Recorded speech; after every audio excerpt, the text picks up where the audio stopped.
The first thing I felt was pain. Not sharp, not immediate, something deeper, like my very bones had been rearranged and stitched back together in the wrong order. My eyelids were heavy, but the scents around me forced them open. Herbs, smoke, and beneath it all, the musky sharpness of wolves. I was lying on a narrow cot, the sheets coarse against my skin. The infirmary. The air hummed with quiet whispers. Shapes moved at the edges of my blurred vision. Wolves in human form. Healers murmuring too low for me to make out. "She's not one of us," one voice said, soft but laced with suspicion. "Not human anymore either," another answered.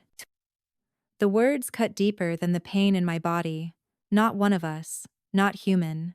My throat was dry, my chest tight. I forced myself to move, to sit, but every muscle trembled with weakness. And then I felt it, a burn at the side of my neck, pulsing in rhythm with my heartbeat. My hand flew up instinctively, fingers brushing against skin that was tender, raised. I winced. A mark like a brand seared into me. "What did they do to me?" My voice rasped, weak. No one answered, but their whispers swelled. "An omega," someone hissed. She opened her eyes as an omega. "Impossible. Humans don't just become wolves. Unless..." Their silence afterward was heavier than their words. I gripped the sheet tighter, my breathing shallow. An omega. The lowest rank of wolves. Fragile, dependent, bound by instinct to serve. But I wasn't a wolf. I had never been a wolf. I was human, or at least, I had been when I closed my eyes.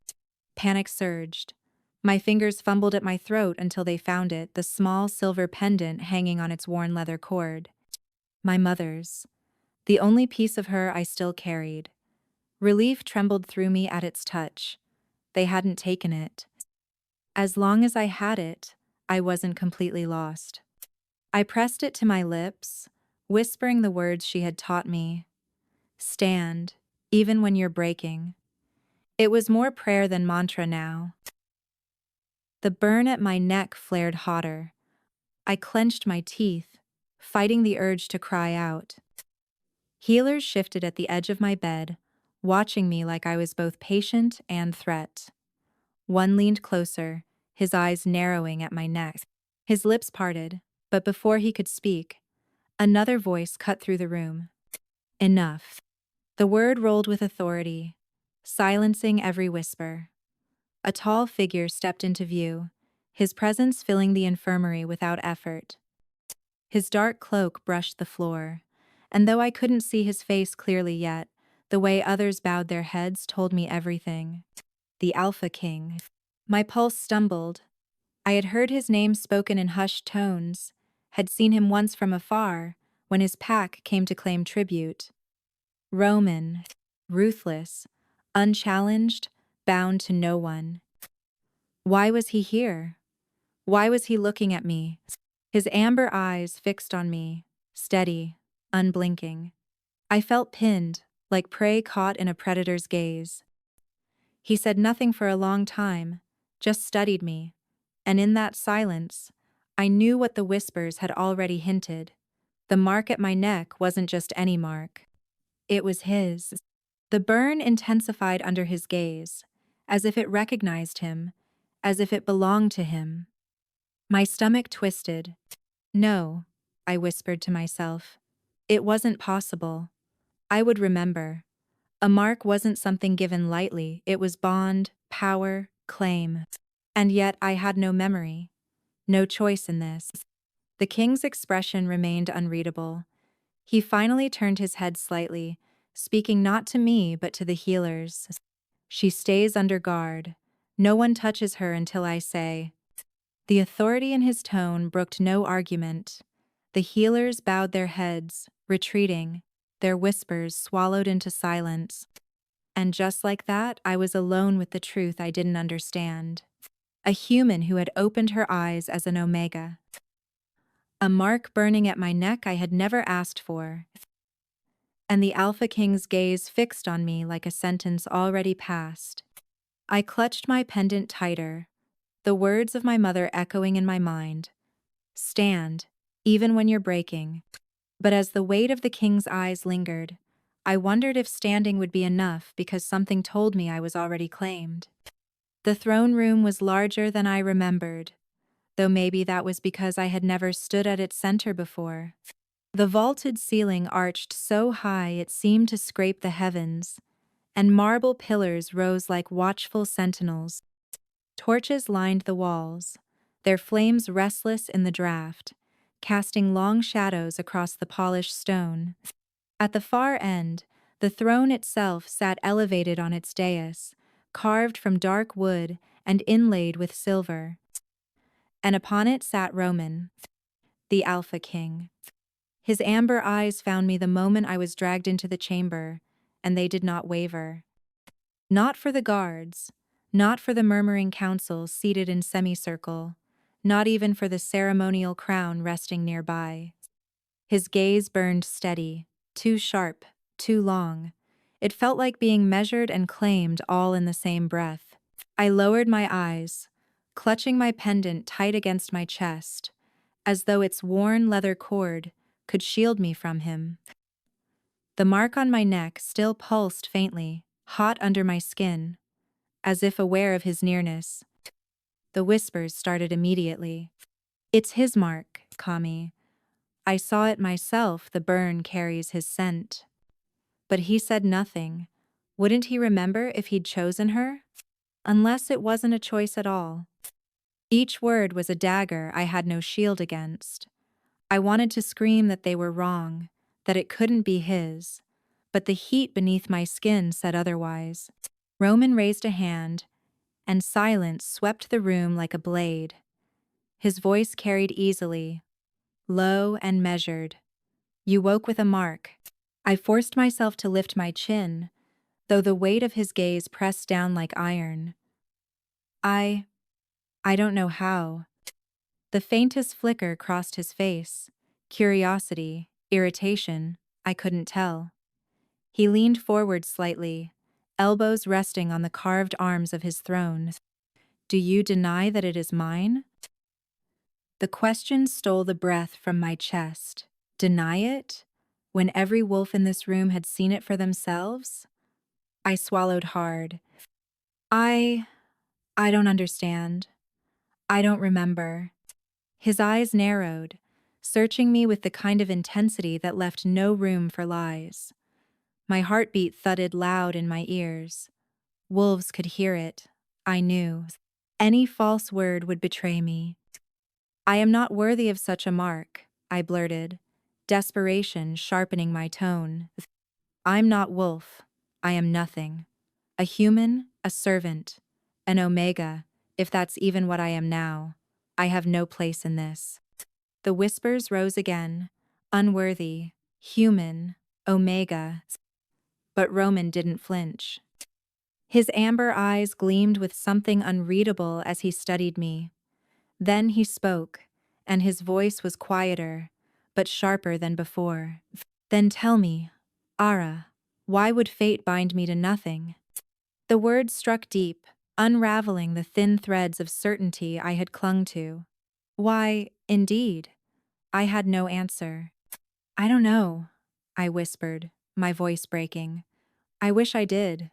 His gaze lingered on me too long, heavy and unrelenting, until I wanted to shrink into the stone floor. Yet beneath the weight of it, something else stirred. Suspicion, yes, but also something I couldn't name. Victor, one of the council wolves, stood suddenly, his scarred face twisted in disdain. Your Majesty, this cannot stand. A human branded with the Alpha King's mark? If she carries it, she is a danger. If she does not, then she is a fraud. Either way, she should be tested. A rumble of agreement stirred among the council. Blood trial. The words were not spoken aloud, but the meaning hung heavy in the air. Roman's hand lifted once more, silencing them. His eyes never left mine. She is neither fraud nor accident. The mark is real. The council shifted uneasily, but none dared contradict him directly. Still, the whispers lingered at the edges of the chamber. Pray, pawn, something else. I forced myself to breathe, clutching the pendant until its edges cut into my palm. My mother's voice echoed faintly in my mind. Stand, even when you're breaking. But standing felt impossible under that gaze. I had woken as prey, marked without memory, and now the entire pack waited to see if I was something worse. And Roman, his eyes still locked on me, searching, questioning, looked as though he already suspected the answer. The kitchens had always been my refuge. When I first stumbled across the border, half-starved and desperate, this was where I had been given scraps, a task, a place to disappear. I knew the rhythm of the servants here, the clang of pots, the hiss of boiling water, the thud of knives on boards, the sounds of survival, simple and safe. But now, the rhythm faltered the moment I entered. Conversations broke, knives paused mid-chop, every gaze turned to the mark at my neck. She carries it still, one whispered, their voice sharp enough to cut. It glows against her skin, another muttered, as though the burn were alive. I clutched my pendant, keeping my chin low, but it did nothing to stop the weight of their eyes. I had once been invisible here, a shadow in plain sight. Now I was spectacle, scandal, danger. A group of Omegas near the bread table leaned together, their voices pitched just high enough for me to hear. She must have bewitched him. The Alpha King wouldn't choose her. 9. No, look at her, another hissed. She's cursed. That mark will bring ruin on all of us. I tried to steady my breathing, but the words crawled beneath my skin. Bewitched, cursed, as though I were a plague waiting to spread. I kept moving, forcing myself toward the water basin, but one figure stepped into my path, Mara. A hostile Omega, whose scorn had followed me since the day I arrived. Her arms crossed, her smirk cruel. Well, well, she said, loud enough for every ear in the room. The human Omega, carrying the king's mark. Tell us, Ara, how does it feel to lie your way into power? I froze, gripping the edge of the basin to keep from trembling. I didn't ask for this. Didn't ask? She laughed, bitter and sharp, You think any wolf believes that? Marks don't just appear. He must have touched you. Or maybe you tricked him. A spell, a charm. I would never. Enough! My voice cracked, but the room had already erupted. She's dangerous, quote. She'll bring the king down with her. Test her, make her bleed. The swell of voices pressed close, suffocating. My chest tightened. I wanted to shout, to run, but before I could move, Mara lunged forward. Her hand shot out, fingers digging into my arm as she yanked me toward her. Show us, then, she snarled, her eyes wild. Show us what you really are. Pain flared where her nails dug in. But before I could react, another voice shattered the air. Release her. The command rolled through the hall like thunder. Every voice died, every head bowed. Roman stood in the doorway, his presence filling the space with the kind of authority no one dared challenge. His amber eyes burned as they fixed on Mara's hand still clutching my arm. She dropped me as though burned, stumbling back, her face pale.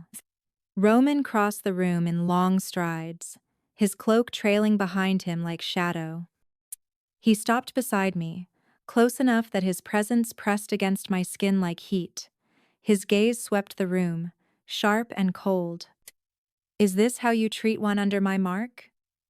His voice was quiet, but the danger in it was unmistakable. No one spoke, heads lowered further, spines bent in submission. Roman's attention returned to Mara. If you value your place in this pack, Omega, you will remember your tongue does not decide what is cursed or worthy. I do. Mara trembled, her lips parting, but no words came. She dropped her gaze to the floor. Roman turned back to me then, his expression unreadable. For a moment, I thought he might expose me further, demand answers in front of them all.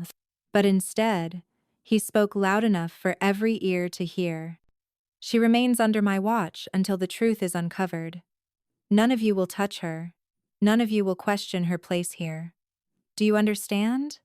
A chorus of murmured assent filled the hall, though I felt the resentment pulsing beneath it. They obeyed, but obedience was not acceptance. Roman's hand brushed lightly at my back, guiding me forward as though I belonged at his side. The hall parted for us, every servant bowing low, though their whispers still lingered like smoke. I kept my eyes fixed on the ground, but my thoughts churned. His decree had spared me, but it hadn't erased their suspicion. If anything, it had deepened it.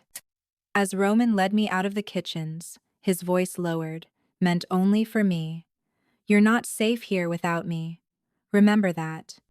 The words should have comforted me, but instead they felt like chains, because I didn't know if he was my shield or my jailer. That night, the silence was heavy enough to press against my ribs. Roman had kept his word. Guards stood outside my door, their footsteps soft but constant, a reminder that I was never alone and yet always imprisoned. I curled on the narrow bed, clutching my pendant as though its cool silver could keep the mark at bay. The burn at my neck pulsed faintly in the dark, as if alive, as if waiting. Sleep came reluctantly, dragged down by exhaustion, but it was not the dreamless sleep I longed for. Fire. It devoured the night, roaring high into the sky. Flames licked the wooden beams of houses, collapsing roofs into ash. The air stank of smoke and blood, thick enough to choke.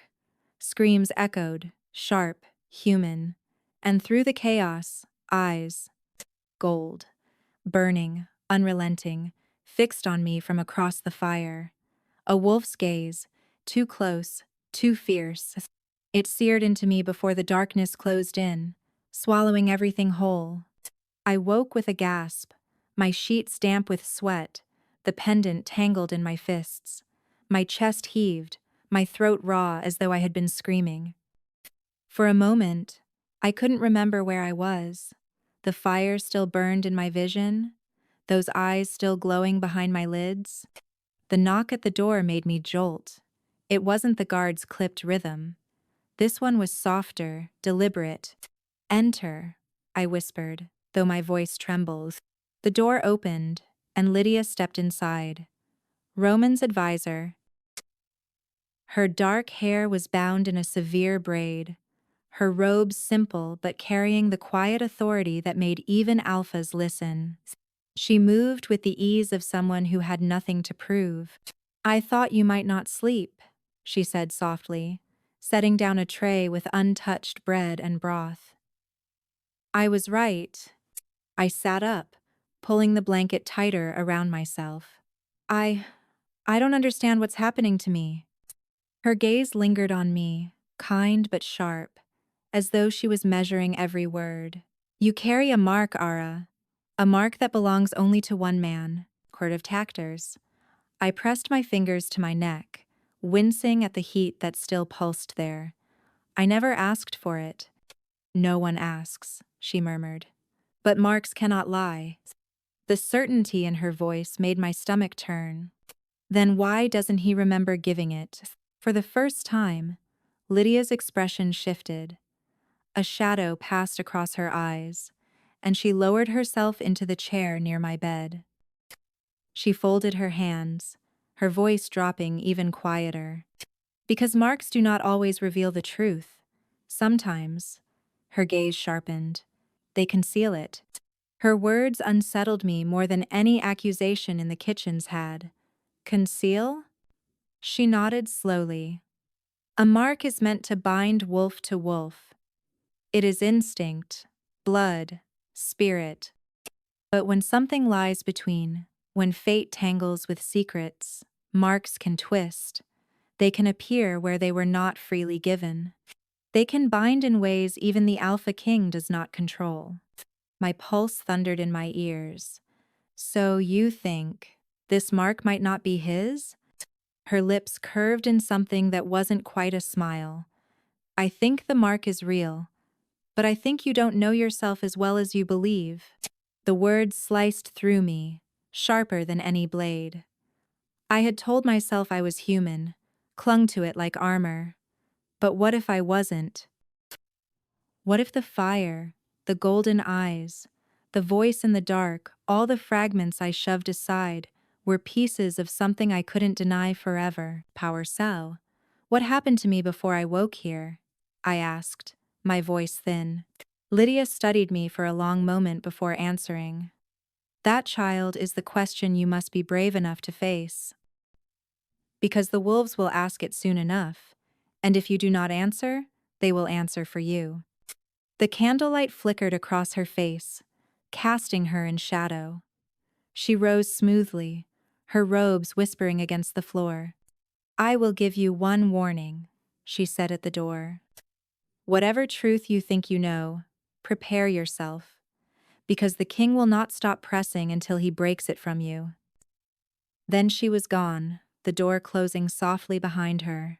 I sank back against the pillow, my body trembling. The mark burned hotter, pulsing in time with my racing heart. My mother's voice echoed faintly in my memory, though it was fractured now, broken by the fire. Run, never tell them what you are. But the whispers in the halls, the suspicion in the council, and now Lydia's cryptic warning all circled the same truths. Something had happened before I opened my eyes. Something I couldn't remember or didn't want to. And Roman wasn't going to let me hide from it. The council chamber was colder than the throne room. No torches flickered here, only tall windows, spilling pale morning light across the long table, where the highest wolves of the northern territories gathered. Their presence pressed on me from every side, heavy with power, heavier still with suspicion. I stood at the end of the table, guards at my back, clutching my pendant so tightly the chain cut into my palm. The mark on my neck burned beneath their scrutiny, as though the weight of their eyes alone could brand me deeper. Victor, the scarred wolf, was the first to rise. His voice carried like a growl. Enough of this spectacle. We sit here wasting breath while a human girl bears the Alpha King's mark. There is only one solution, the blood trial. The word sent a ripple through the chamber. Blood trial. I had heard of it whispered in servant halls. A test no one could escape, blood spilled to reveal truth. Wolf, human, hybrid, no secrets hidden, no lies allowed. A shudder ran through me. My mother's warning screamed in my mind. Never tell them what you are. I agree, another wolf barked, slamming his fist against the table. Prove. If she is wolf, let her prove it. If she is human, strip the mark from her. If she is neither. His lip curled. Then she does not belong among us. Murmurs rose, a storm building. The blood trial. Yes, test her. Better to expose the truth than risk the throne. I forced myself to breathe, to stand even as the floor seemed to tilt beneath me. Then Declan, the scholar wolf, pushed his spectacles higher on his nose, his voice cautious. And if we do expose her, what then? A mark is not chosen lightly.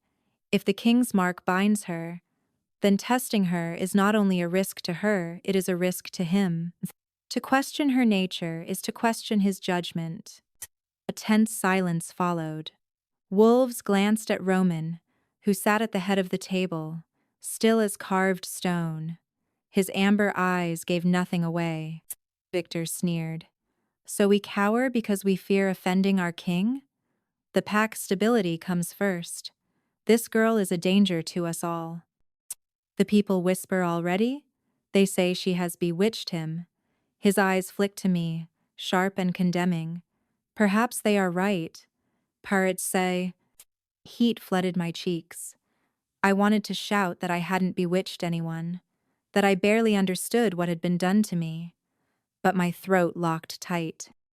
Any word I spoke would betray me, if not by sound, then by the truth pounding in my blood. Roman's voice cut through the chamber at last, low and commanding. Enough. The murmurs stilled instantly. He rose from his seat, every movement precise, controlled. You speak of stability, Victor. Do you think dragging a girl into the blood trial will stabilize the pack, or will it fracture us further? His gaze swept the chamber, pinning each counselor in turn. You fear whispers of bewitchment, but it is your own voices that sow doubt. The wolves shifted uneasily. Some lowered their eyes. Others bristled but said nothing. Victor clenched his fists, but even he did not interrupt. Roman stepped closer, his shadow stretching long across the floor. The mark is mine. Whether freely given or twisted by fate, it cannot be denied. To demand a blood trial is to question me. His voice sharpened. Do you question your king? The chamber fell utterly silent. No one dared answer. My heart pounded, each word cutting deeper. He was shielding me. Yes, but at what cost? Every wolf here had seen the unease in their king's eyes. If they believed he was compromised, then his strength, the very foundation of the pack, was in danger. Declan cleared his throat carefully. Your Majesty, none here doubt your reign, but you must see the risk. If she remains, questions will grow. If she falls, we may fracture. Either way, the throne wavers. Roman's jaw tightened, but his voice remained steady. The throne does not waver. He turned then, his eyes locking on me. For a heartbeat, the world narrowed to that amber gaze, steady and unrelenting. She remains under my watch, he declared, his tone brooking no argument. The council will not touch her. There will be no trial, not while I rule. A chorus of reluctant assent rippled through the chamber, though unease lingered in every face. Victor sat heavily, but his glare burned holes through me. Others whispered behind lowered hands, their doubt thick as smoke. Roman returned to his seat with deliberate calm, but I felt the tension in the air like a storm about to break. The council had been silenced, but not convinced, and as I stood there, clutching my pendant with shaking hands, one truth carved itself deeper into me. The pack wasn't only divided about me, they were divided about him, and if the Alpha King was compromised, then so was I.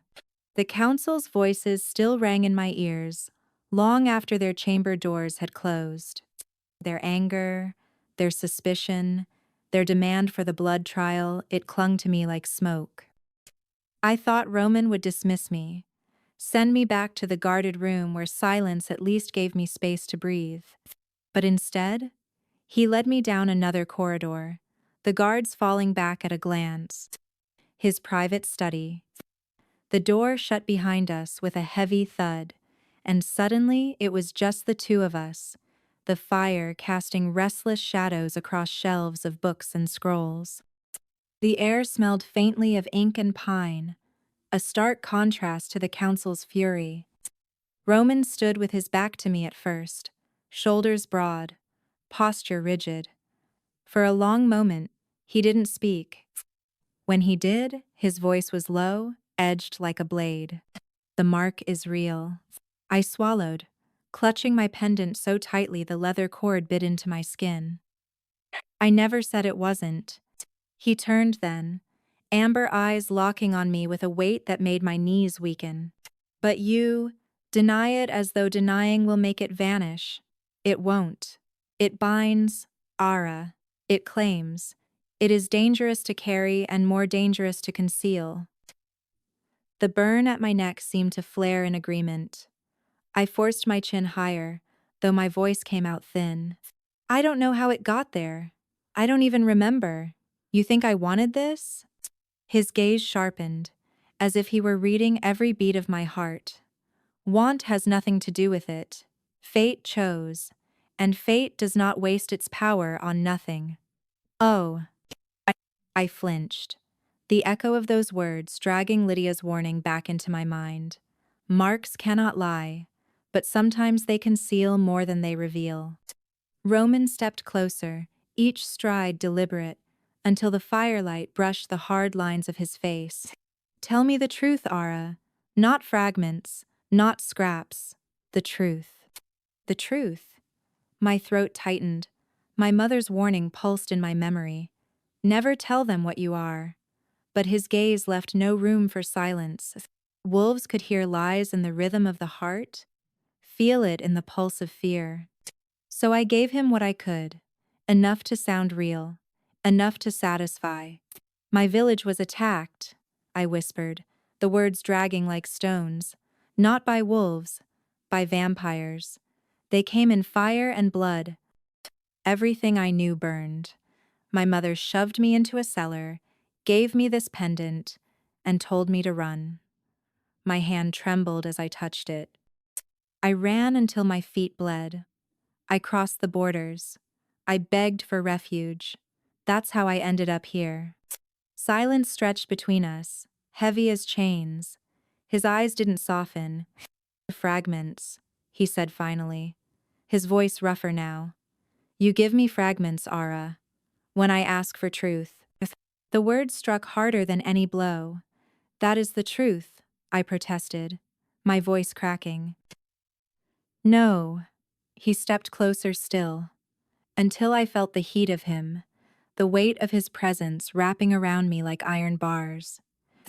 His hand lifted not to touch, but to hover near my throat, just shy of the burning mark. Your heart tells me there is more. You speak what happened, but not what you are. I froze, every instinct screaming to stay silent, to hide, to survive. And his eyes narrowed. Do you think I can't hear it? The stutter of your pulse when you speak half-truths? The fear that flares when you look at me? Not only what you claim. The pendant bit into my palm. Stand, even when you're breaking, my mother had said.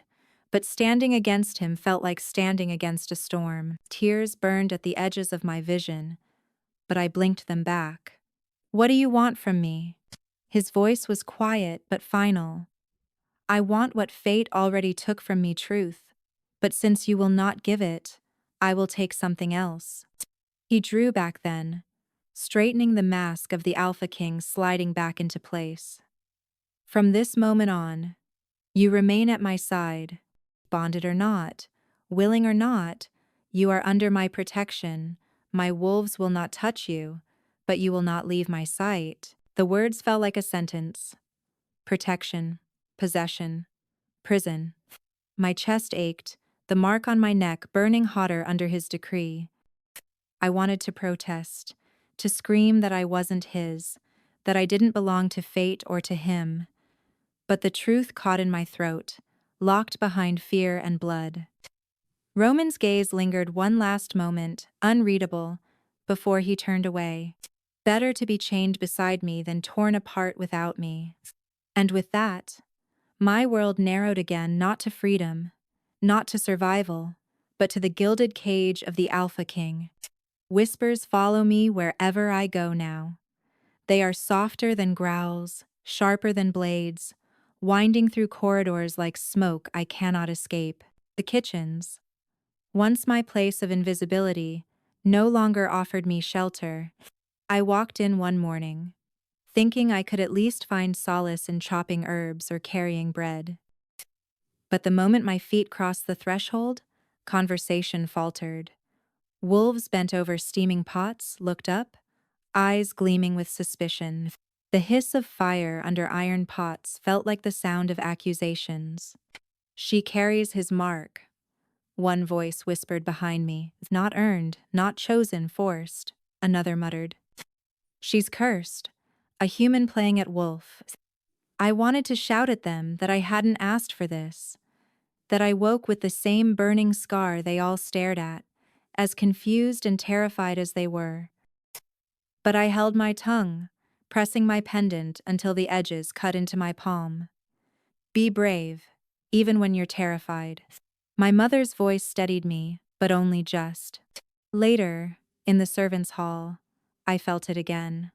Conversations cut short when I entered. Cold glances slid over me, dripping disdain.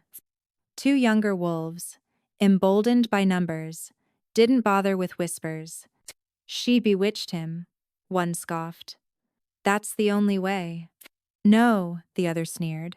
It's a punishment. The king's fate tangled with prey. Maybe it's a sign he's unfit. The words stung deeper than I wanted to admit. Not because they accused me of magic or deceit, but because of the way they spoke of Roman, as though my very existence undermined him.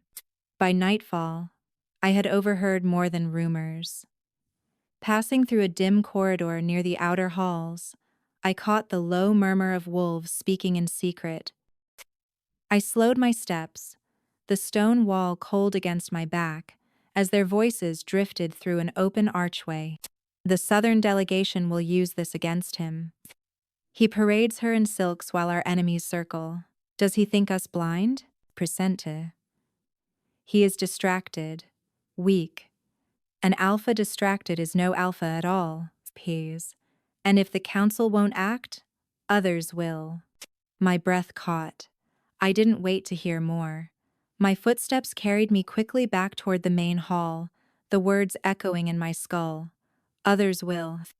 It wasn't just gossip anymore, it was threat. Past. That night, Roman dined with his council, leaving me to the company of silence. I couldn't sit still, couldn't shake the weight of those voices. I ended up wandering to the training yard, where the night air was sharp and the scent of pine cut through my unease. That's where Nathaniel found me. You shouldn't walk alone, he said. His tone was even, but his eyes held something harder warning.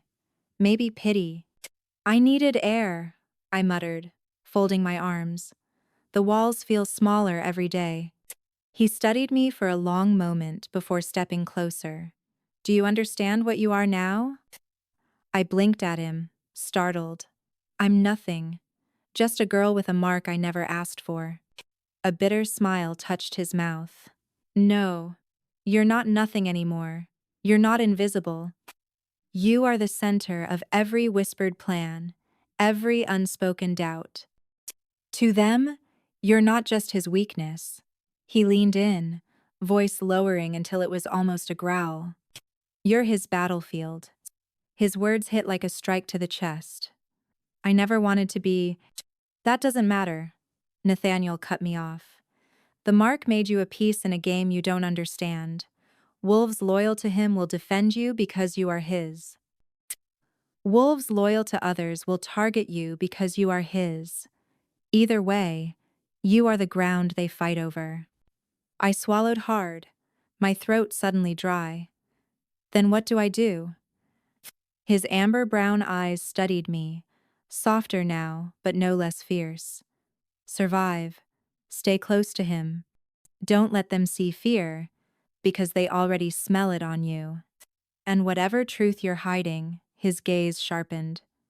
As though he could see straight through me. Pray it doesn't destroy him along with you. The weight of his words pressed down until my chest ached. When he finally walked away, the yard fell silent again. But the silence no longer felt like refuge. It felt like the breath before a storm. I pressed my hand against the burning mark at my neck. The whispers, the threats, the fury, they weren't wrong. I was no longer just Ara, the kitchen maid, the invisible shadow in gray. I was something else now, something dangerous, something that made enemies sharpen their blades in darkness. And Nathaniel was right. I wasn't just Roman's weakness. I was the battlefield on which his reign might rise or shatter. I woke to the sound of shouts echoing down the stone corridors, sharp and frantic, cutting through the stillness of the night. My body jolted upright, heart thundering, the mark on my neck burning with a heat that felt like a warning. The door to my chamber burst open, and a guard's voice followed the clang of his armor. "Stay here, the king commands it." He was gone before I could ask what had happened. But I didn't stay. I couldn't. My feet carried me down the hall, drawn by the voices, the scent of smoke and something worse, silver. It clawed at my senses, metallic and acrid, as if the very air had been poisoned. Wolves filled the main corridor, their bodies tense, their growls low and vibrating. I caught fragments as I passed them, personed. Another council member. The vault. Silver relics gone. I rounded the corner, just as Roman strode into view, his presence a storm contained by sheer will. The pack parted for him, but their eyes burned with suspicion. When his gaze found me in the crowd, I saw something flicker in his expression. Relief, anger, fear, all braided together. "Back," he ordered the guards nearest me. They hesitated before obeying. His amber eyes swept over me, sharp and assessing. "Where were you?" "In my chambers." My voice trembled. "What happened?" He didn't answer immediately, only turned and gestured for me to follow. I obeyed, even as the weight of hostile stares pressed against my skin. He led me to the royal vault, the heart of the pack's legacy. The heavy doors hung open, their hinges bent as though something had torn them wide. Inside, chaos reigned, scattered scrolls, overturned chests, ceremonial items strewn across the floor. And blood, a dark smear against the stones. Nathaniel crouched near it, his expression grim. He glanced up as we entered. Counselor Merrick, found unconscious just beyond the vault entrance. He lives, but barely. Silver wounds. My stomach twisted. I forced my gaze to the shelves. Spaces gaped where precious objects had once rested.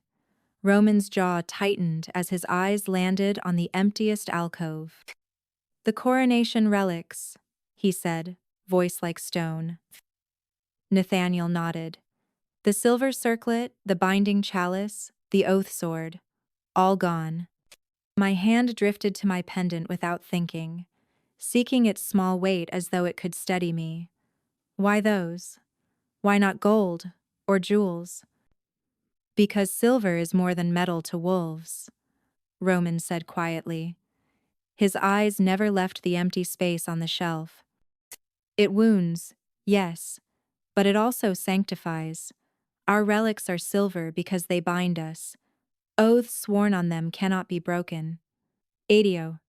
His voice was a vow in itself, deep and resonant. But before I could draw breath to reply, Nathaniel's tone hardened. "There is something else. Power." He rose, holding a cloth in his hand. The scent near the vault, faint but clear. His eyes cut to me. Human. Hers. Hers. The words struck like fire across dry grass. The room seemed to shrink around me, wolves pressing closer, their growls rising. "No," I said, my voice breaking. "I wasn't here. I swear it." Roman's head snapped toward Nathaniel, his glare sharp as a blade. Scent can be twisted, planted. Nathaniel didn't flinch. "And yet it is here." Whispers surged through the chamber, spreading faster than flame. Wolves stepped back, their stares slicing into me. The human again. The cursed one. The marked one. My throat closed. "Please." I didn't. Roman silenced the crowd with a single, lethal growl. The sound vibrated through the stones themselves. "Enough." His gaze shifted to me, steady, unyielding. "You are under my protection. Any who touch you will answer to me." The wolves stilled, but the air remained thick with fury and doubt. Roman stepped closer, placing himself between me and their wrath, his shoulders squared like a wall. "Go back to your chambers," he told me softly. His voice was steel wrapped in velvet. Now, I wanted to argue, to insist on staying, but the look in his eyes made me obey. I turned and walked out, each step echoing with the whispers behind me. Back in my room, I sank against the wall, pressing my pendant to my lips. My pulse thundered, my skin clammy. They thought I was guilty. And maybe Roman himself, though he defended me, wasn't certain. Perdas. The mark on my neck burned hotter than ever, as though reminding me of chains I hadn't chosen. Silver relics, blood in the vault, my scent where it shouldn't be. I closed my eyes, my mother's last words ringing in the hollow of my chest. "Never tell them what you are," Paces. But how much longer could I keep the truth buried, when fire and silver seemed determined to drag it into the open? The throne room was not mine, yet every eye followed me as though I were its center. I walked at Roman's side, my steps echoing on polished marble, the mark at my neck burning like a brand no one could miss. His hand rested lightly at the small of my back, a gesture subtle but unmistakable. To the pack, it said possession. To me, it whispered bait. The visiting alphas had already arrived, their wolves lined along the walls in disciplined silence. Southern banners hung opposite our own, the air tense with rivalry disguised as civility. I felt their stares burn against my skin, assessing, calculating. "A human," one of them muttered. Low, but not low enough. Another sniffed the air, his lips curling into something between disdain and unease. "Not just human." The words lodged in my chest. I forced my gaze forward, kept my spine straight. To flinch would be to bleed in waters already thick with predators. Roman said nothing, but I felt the shift in his posture, the contained power, the silent dare in the way he met their eyes. He wanted them to look, to question, to whisper. He was using me openly now, not only as shield, but as challenge. When we reached the dais, Roman gestured for me to take the chair at his right hand. Murmurs rippled through the chamber like a sudden wind. The right hand was not for servants, not for prisoners, not for humans. It was the place of trust, of honor. I sat, though my pulse thundered. Roman lowered himself onto the throne beside me, every movement deliberate, every detail designed to send a message: she is mine. The Southern Alpha, Dominic, broke the silence first. His dark eyes flicked between Roman and me, sharp with amusement that didn't reach his mouth. "You've changed much since last I visited, Roman. A human advisor at your side? Or," his gaze lingered on the mark at my neck, "something more?" The room held its breath. My stomach knotted, but before I could speak, Roman's voice cut through like steel. "She is under my protection. That is all you need to know." Dominic's smile was slow, sly. "Protection comes in many forms. Some say it can make a king blind." Roman leaned forward slightly, his amber gaze locked on Dominic's. "Or sharper. For I see more than you think." The air bristled with unspoken challenge. Wolves shifted uneasily, claws scraping stone. Pendant. My pendant pressed cold against my chest as I clutched it, wishing I could vanish. But vanishing was no longer allowed. When the tension finally broke, it was because Roman willed it. He rose, his voice carrying to every corner of the chamber. 3 council members dead. 1, attacked, silver relics stolen from the vault, the crown of the queen taken. His words rang heavy with accusation, though no name was spoken. The southern delegation stiffened. Dominic's expression flickered, just briefly, before settling into studied calm. Roman lifted his hand, Servants carried in a new chest, placing it upon a pedestal before the throne. He opened it himself, revealing the ceremonial crown of the Alpha Queen, the one stolen, now recovered. Gasps rippled through the wolves, for all had assumed it lost. Pass. We will use it, Roman declared. Not hidden away, not guarded in shadows. At the full moon gathering, it will rest here, before all eyes. Bait, someone whispered. Roman's mouth curved in something that was not a smile. Exactly. The crown gleamed in the firelight, silver catching and throwing sparks like shards of a storm. The scent of it bit the air, sharp and dangerous. My throat went dry. To flaunt such power so openly was more than provocation, it was a dare. A promise that the killer, whoever they were, would not be allowed to lurk in shadow much longer. But as the crown's reflection caught in my eyes, realization struck with sickening clarity. This wasn't just about silver relics or murdered wolves. It wasn't only about power stolen or power challenged. It was about me. The way Dominic looked at me, the way southern wolves shifted uneasily when they inhaled my scent, it all twisted into understanding. I wasn't just bait for the trap. I was a prize to be claimed, a threat to be silenced, a weapon no one wanted to admit existed. The mark on my neck throbbed in agreement. My mother's voice whispered through memory, "Never tell them what you are." But I could see it in their eyes. They already suspected. Some already knew. Roman's hand settled on mine, where it gripped the arm of the chair. Firm and steady. A silent command. Hold. His amber gaze swept the chamber once more. Unflinching. "Let them come," he said, his voice a vow that chilled me. "When they reach for the crown, when they reach for her, they will find me waiting. Action and crown, they will find me. They will find me waiting. They will find me waiting." The hall erupted into murmurs, fury, and fear. And I sat frozen at his side, the silver crown blazing before us, my pulse hammering with the knowledge that the storm was not only coming. I was at its center. The study was dim when Roman closed the door behind us, the fire throwing restless shadows across the shelves. He didn't speak at first. He only stood with his back to me, shoulders rigid, as though the weight of the entire pack balanced there. I stayed near the hearth, clutching my pendant so hard the edges cut into my palm. When he turned, his amber eyes were sharper than I'd ever seen, unblinking, relentless. Quote, "You've hidden long enough, Ara.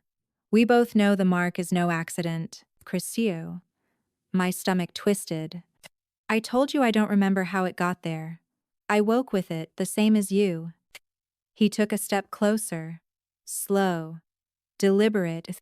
"You think I don't know my own power? The mark does not lie. It cannot attach itself to prey. It binds only to blood that carries wolf."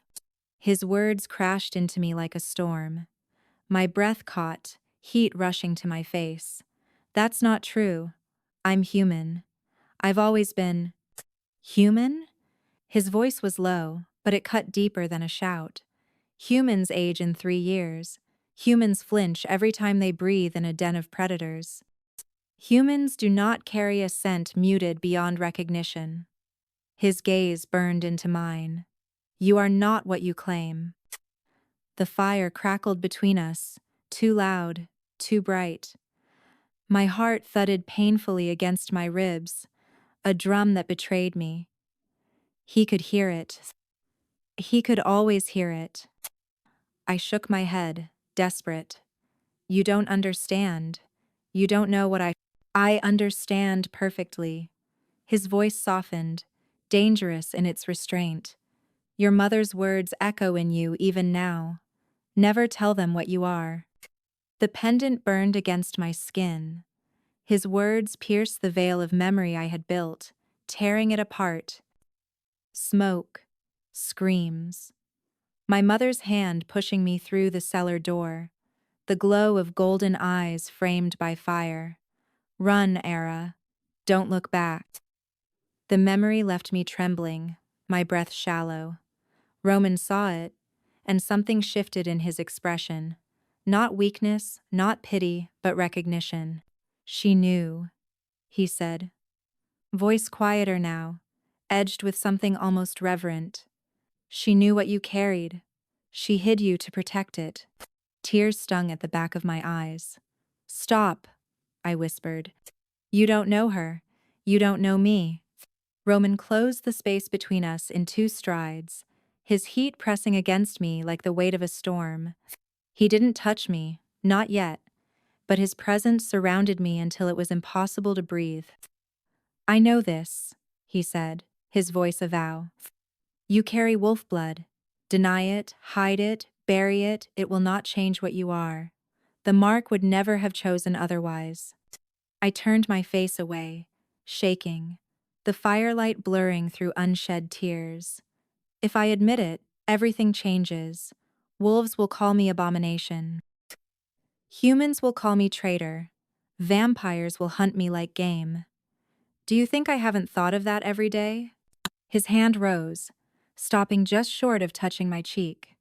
And if you keep denying it, you'll wither in shadows, living half a life, waiting for the day the truth tears its way out.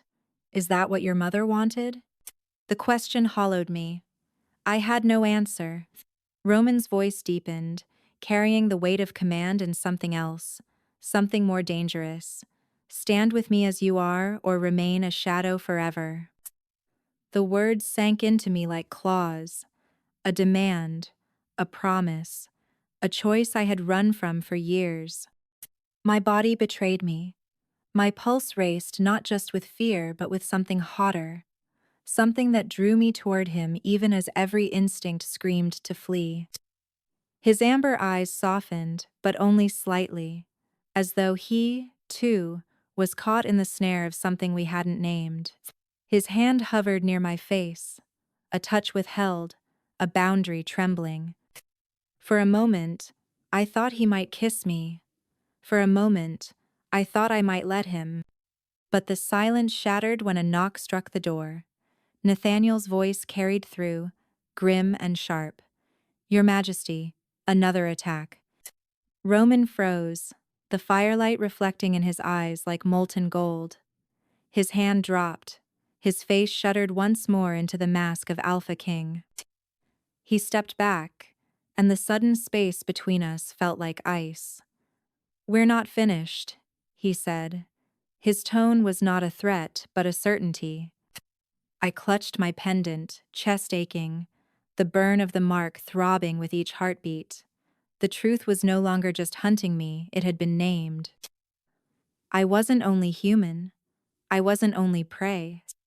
And if I stood at Roman's side, I would never again be invisible, dangerous, desired, marked, but never invisible.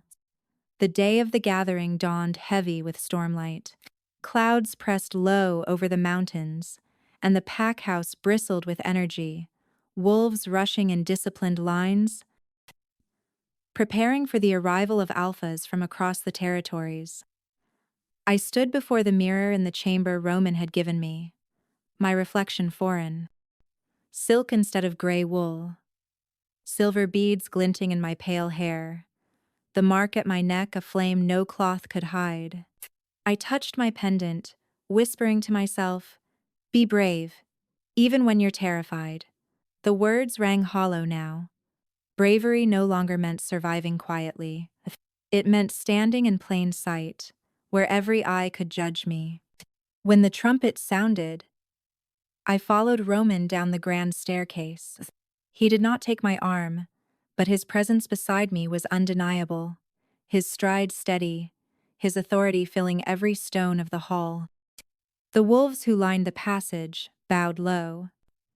Their eyes flicked not to him, but to me, wide with outrage, narrowed with suspicion, bright with barely concealed fury.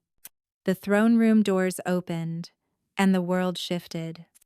Delegations entered one by one, wolves draped in furs, jewels, ceremonial armor. Their alphas strode at the front, each exuding a different flavor of power. Cold precision, brute force, cunning wrapped in silk. Roman mounted the dais and lowered himself onto the ancient throne. And I, his shadow, his weakness, his chosen display, took the chair at his right hand. The murmurs were immediate. A human? Marked look at her neck. Impossible. Unless. I sat rigid, hands folded in my lap, as Roman's amber gaze swept the hall. His silence was louder than their outrage, and it bound them until the whispers ebbed into taut stillness. Then came the southern delegation. Dominic. He strode forward with the confidence of a wolf who had ruled for decades. His dark hair streaked with silver, his eyes shrewd and calculating. His warriors followed, like shadows, tension in every step. But when his gaze landed on me, his stride faltered. For the briefest heartbeat, shock flashed across his face before he mastered it. Roman noticed.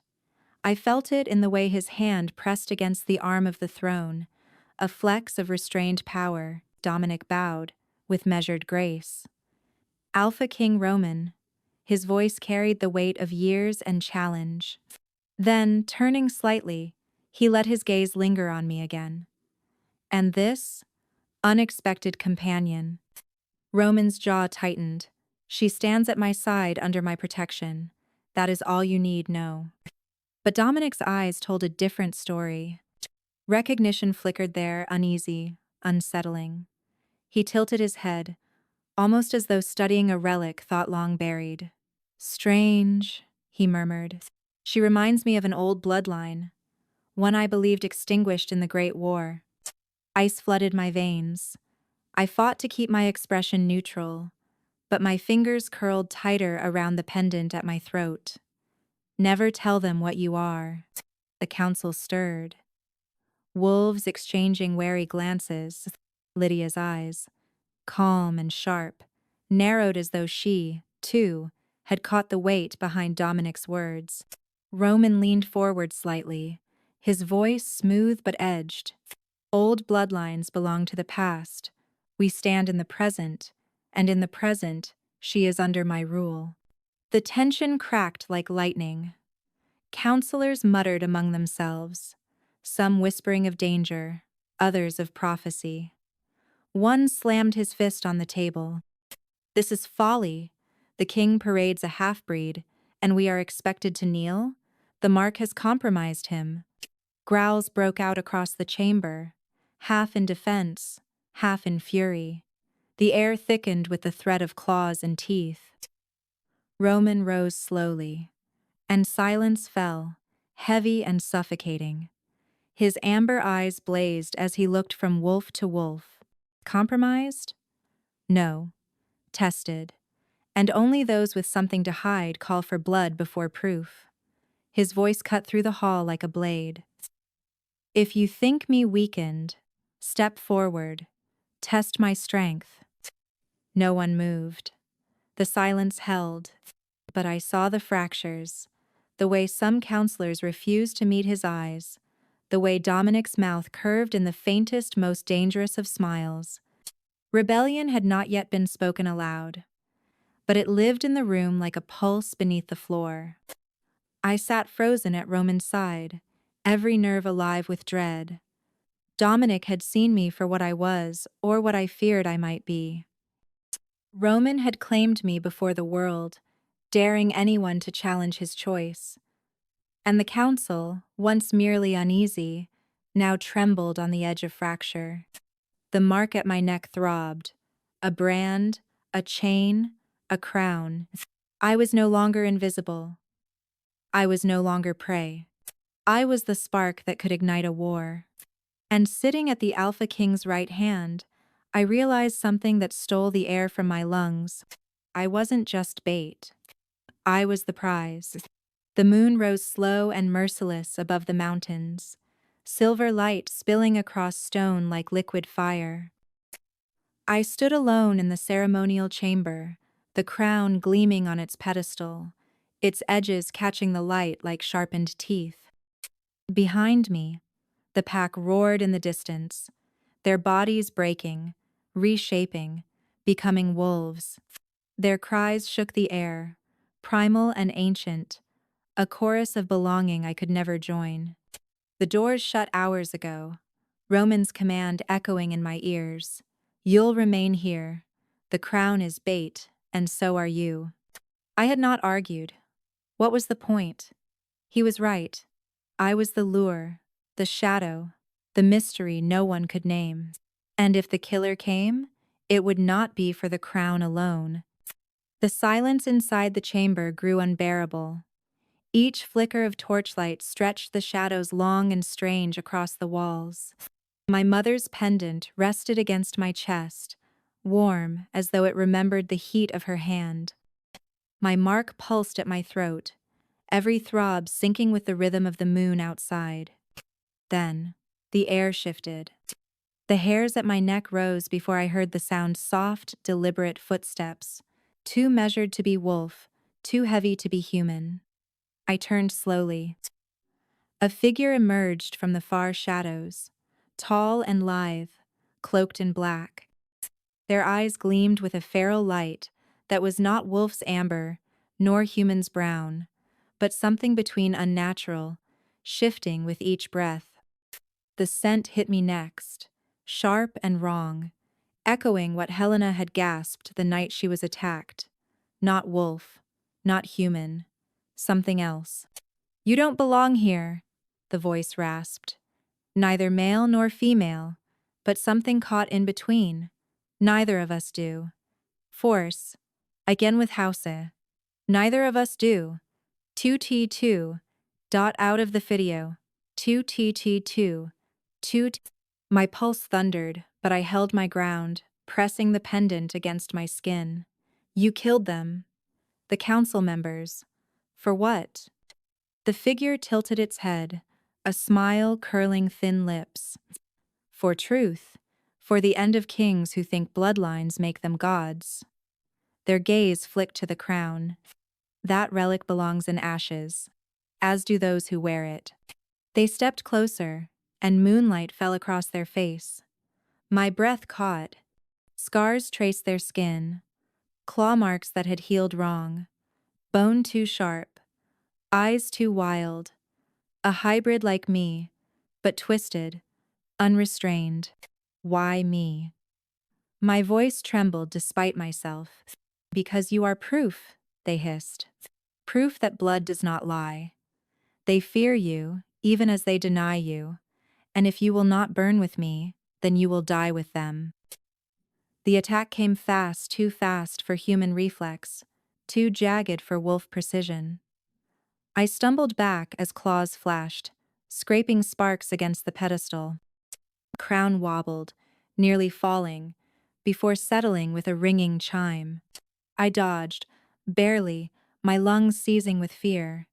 My body screamed at me to run, but there was nowhere to go. The chamber was sealed, I was the trap, and the prey. The figure lunged again.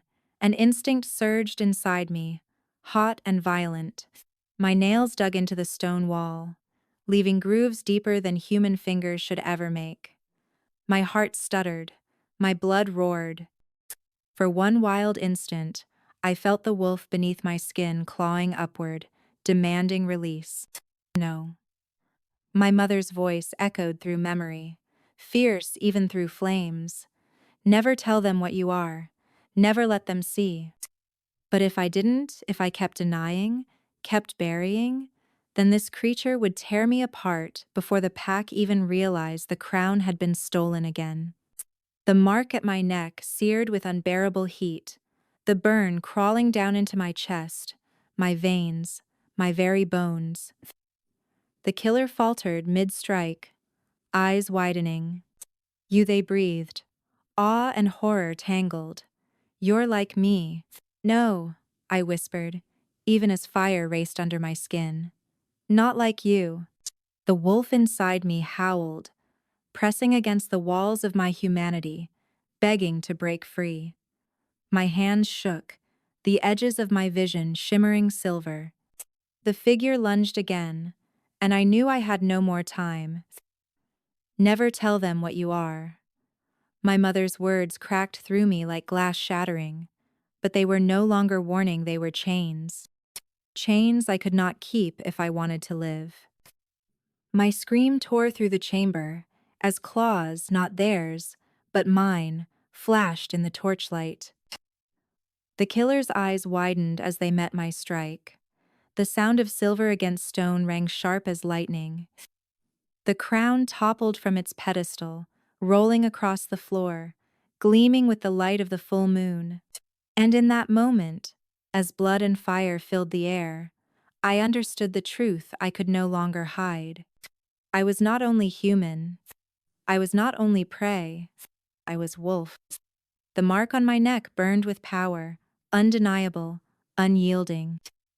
And as my mother's words echoed, "Never tell them what you are," I realized the truth was telling itself.